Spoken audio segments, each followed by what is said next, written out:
ঢাকা শিক্ষা board SSC 25 এর ফলাফল প্রকাশ নিয়ে মানে পুনর্নিরীক্ষণের ফলাফল প্রকাশ নিয়ে বিজ্ঞপ্তি প্রকাশ করেছে। নতুন নিয়মে তারা ফলাফল দিতে যাচ্ছে, যেটা শিক্ষার্থীর জন্য অত্যন্ত ভালো একটা বিষয়।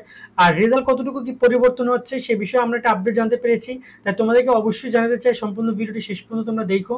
মূলত তোমরা দেখতে পাচ্ছ এসএসসি 25 এর তোমাদের বিজ্ঞপ্তি দিয়েছে আজকে 13 নভেম্বর ঢাকা বোর্ডের ওয়েবসাইটে আমরা বিজ্ঞপ্তি, সেখানে আমরা দেখতে পাই যে তারা কি বলেছে। এখানে তারা বলেছে যে সংশ্লিষ্ট সকল অবগতির জন্য জানানো যাচ্ছে এসএসসি 2025 এ পুনর্নিরীক্ষণ ফল আগামী 16-11-25 তারিখ রবিবার সকাল 10টায় ঢাকা শিক্ষা বোর্ডের ওয়েবসাইটে প্রকাশিত হবে। এছাড়া আবেদনকারী প্রদত্ত মোবাইল নাম্বারে বা ফোন নাম্বারে এসএমএস এর মাধ্যমে পাঠিয়ে দিবে তারা। অর্থাৎ রেজাল্ট কিন্তু তারা ওই দিন তোমাকে হচ্ছে যে এসএমএস এর মাধ্যমে জানাবে। আর যাদের রেজাল্ট পরিবর্তন হবে শুধুমাত্র তারা এসএমএসটা পেতে পারো। আর টেকনিক্যাল ফল থাকলে কিন্তু রেজাল্ট অনেকের কাছে এসএমএস যাবে না। আর যদি তোমরা এসএমএস নাও পাও সেক্ষেত্রে ঢাকা শিক্ষা বোর্ডের ওয়েবসাইটে তোমরা রেজাল্টটা চেক করতে পারবা। কিভাবে বোর্ড চ্যানেলে রেজাল্ট চেক করে আমি তোমাকে একটু দেখাই। আমি গত বছর রেজাল্টটা দেখাই। গত বছর ছিল 2024, তাই না?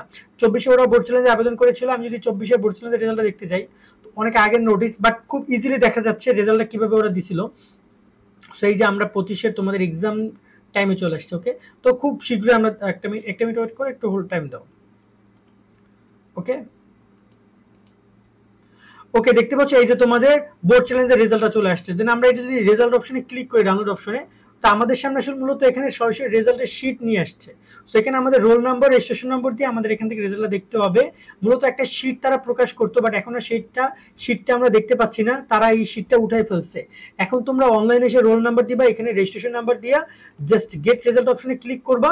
তোমার এখানে যদি বোর্ড চ্যালেঞ্জ করে থাকো তোমার রেজাল্টটা দেখাবে ইউ হ্যাভ নট অ্যাপ্লাইড, বা মানে তোমার রেজাল্ট যদি দেখাবে যে তোমার রেজাল্ট চেঞ্জ হয়েছে, ডু নট চেঞ্জ বা চেঞ্জ দেখাবে, এবং রেজাল্ট কি চেঞ্জ আসছে সেটাও এখানে দেখিয়ে দিবে।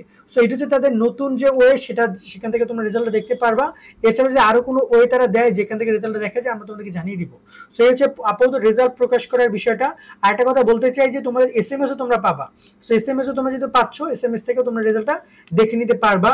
আর প্রত্যেকটা বোর্ড কিন্তু এই নিয়মে রেজাল্ট দিবে না, অনেক বোর্ড তালিকা প্রকাশ করবে। তো যখনই সেই তালিকাগুলো প্রকাশ করবে আমরা তোমাদেরকে সেগুলো জানিয়ে দিব। তো তোমরা কিন্তু ধৈর্য সহকারে সেই তালিকাগুলো একটু দেখে নিবা যে রেজাল্ট তোমার চেঞ্জ হয়েছে কি হয় নাই। আর এখানে এবছর পরীক্ষার রেজাল্ট কেমন পরিবর্তন হবে এটা নিয়ে যদি বলি, অবশ্যই এটা দুঃসংবাদ যে খুব বেশি পরিবর্তন হবে না। শিক্ষার্থীরা অ্যাপ্লাই করেছে মাত্র 1,36,000 না 40,000 শিক্ষার্থী, 4.5 লাখ খাতার উপরে অ্যাপ্লাই করেছে। সো সব মিলে যদি ধরে নেই আমরা যে হয়তোবা 20,000 25,000 স্টুডেন্টের রেজাল্ট পরিবর্তন হইতে পারে। আশা তো রাখি যে 50,000 60,000 হলে অনেক ভালো হয়, বাট 15-20,000 স্টুডেন্ট রেজাল্ট পরিবর্তনের সম্ভাবনা রয়েছে। যদি তারা গুরুত্ব আরোপ করে দেখে তাহলে রেজাল্টের এই পরিবর্তনের সংখ্যাটা আরও বাড়তে পারে। তো এটা হচ্ছে আপাতত তোমার রেজাল্ট নিয়ে আপডেট। সামনে আরও অনেক আপডেট পাবা, সেগুলো তোমাদেরকে জানিয়ে দিব। সেগুলো অনেক অনেক ভালো থাকবা। আল্লাহ হাফেজ।